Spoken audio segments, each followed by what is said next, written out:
جب تمہارے لڑکے بالغ ہو جائیں تو ان کو بھی اسی طرح اجازت لینی چاہیے جس طرح ان سے اگلے یعنی بڑے آدمی اجازت حاصل کرتے رہے ہیں۔ اس طرح اللہ تم سے اپنی آیتیں کھول کھول کر بیان فرماتا ہے، اور اللہ جاننے والا ہے، حکمت والا ہے۔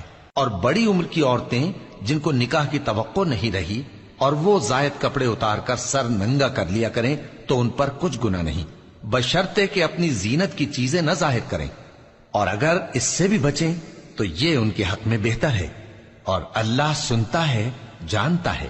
نہ تو اندھے پر کچھ گناہ ہے اور نہ لنگڑے پر اور نہ بیمار پر اور نہ خود تم پر کہ اپنے گھروں سے کھانا کھاؤ، یا اپنے باپ دادا کے گھروں سے، یا اپنی ماؤں کے گھروں سے، یا بھائیوں کے گھروں سے، یا اپنی بہنوں کے گھروں سے، یا اپنے چچاؤں کے گھروں سے، یا اپنی پھوپھیوں کے گھروں سے، یا اپنے ماموؤں کے گھروں سے، یا اپنی خالاؤں کے گھروں سے، یا اس گھر سے جس کی کنجیاں تمہارے ہاتھ میں ہوں، یا اپنے دوستوں کے گھروں سے۔ اور اس کا بھی تم پر کچھ گناہ نہیں کہ سب مل کر کھانا کھاؤ یا جدا جدا۔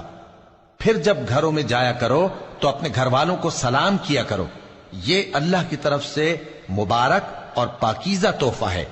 اس طرح اللہ اپنی آیتیں کھول کھول کر بیان فرماتا ہے تاکہ تم سمجھو۔ مومن تو وہ ہیں جو اللہ پر اور اس کے رسول پر ایمان لائے، اور جب کبھی ایسے کام کے لیے جو جمع ہو کر کرنے کا ہو پیغمبر کے پاس جمع ہوں تو ان سے اجازت لیے بغیر چلے نہیں جاتے۔ اے پیغمبر، جو لوگ تم سے اجازت حاصل کرتے ہیں وہی اللہ پر اور اس کے رسول پر ایمان رکھتے ہیں۔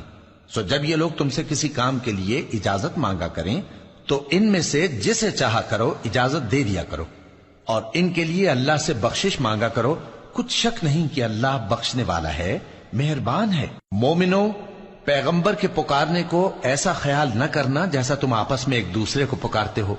بے شک اللہ کو وہ لوگ معلوم ہیں جو تم میں سے آنکھ بچا کر کھسک جاتے ہیں۔ تو جو لوگ ان کے حکم کی مخالفت کرتے ہیں ان کو ڈرنا چاہیے کہ ایسا نہ ہو کہ ان پر کوئی آفت پڑ جائے یا تکلیف دینے والا عذاب نازل ہو۔ دیکھو، جو کچھ آسمانوں اور زمین میں ہے سب اللہ ہی کا ہے۔